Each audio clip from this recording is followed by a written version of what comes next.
Shalom, selamat pagi, selamat datang di Renungan Harian Toraya Selasa 19 Desember 2023. Sebelum masuk di Renungan Harian Toraya, mari kita berdoa. Bapa dalam nama Tuhan Yesus, tak henti-hentinya kami mengucap syukur pagi hari ini yang cerah luar biasa.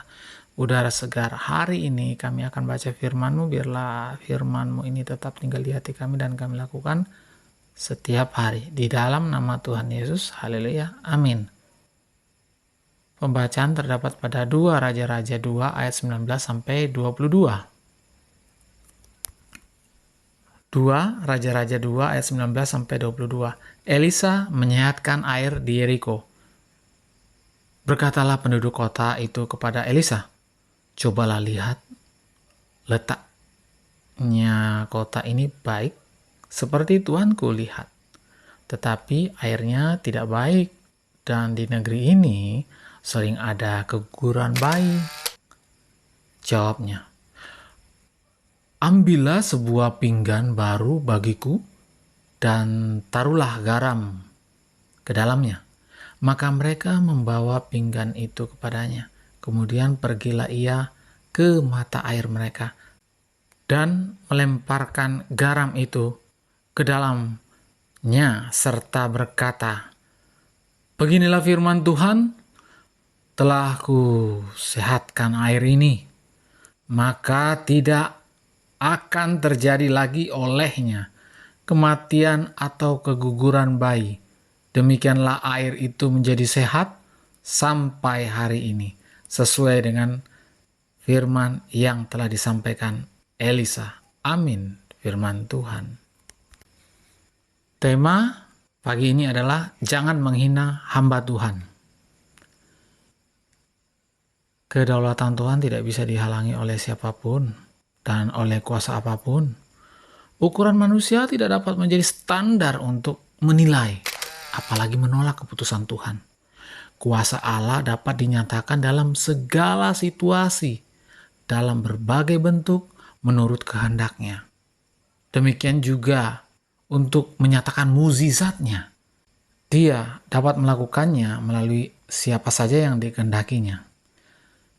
Peristiwa yang terjadi di Yeriko menjadi salah satu bukti penegasan bahwa Tuhan menunjuk Elisa untuk menggantikan Elia. Elisa dicemooh oleh anak-anak. Tentu yang dimaksudkan adalah anak-anak remaja dan mungkin juga pemuda yang tentu sudah dapat membedakan mana yang salah dan mana yang benar. Ungkapan naiklah botak ayat ke-23 adalah ungkapan yang sangat merendahkan martabat, bahkan menghina bagi seorang nabi Tuhan. Padahal Elisa baru saja melakukan mukjizat di Yeriko dengan mengubah air yang sering mengakibatkan keguguran bayi menjadi air yang menyehatkan. Inilah bukti bahwa Elisa adalah nabi yang ditetapkan oleh Allah sendiri dan dipakainya untuk menyatakan kuasa-Nya. Para pencemooh utusan Allah harus menanggung risiko. Elisa berbalik dan mengutuk mereka atas nama Tuhan. Dan akhirnya terjadi peristiwa yang mengerikan. 2 ekor beruang keluar dari hutan dan mencabik-cabik 42 orang anak. Tidak jarang kita lihat dan mendengar orang-orang yang sengaja melawan kehendak Tuhan. Para hamba Tuhan sering mendapat cemoohan ketika berbicara, apalagi jika ia menegur orang-orang yang masih terus berbuat dosa. Ingat bahwa Tuhan tidak hanya menjanjikan berkat, namun Dia juga menegaskan penghukuman bagi mereka yang tetap hidup dalam dosa. Amin.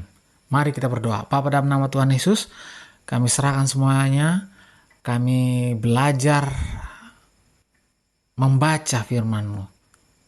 Kami telaah, biarlah firman-Mu ini tetap tinggal di hati kami dan kami lakukan setiap hari. Di dalam nama Tuhan Yesus. Haleluya, haleluya, amin. Selamat pagi, selamat beraktivitas. Tuhan Yesus memberkati. Amin.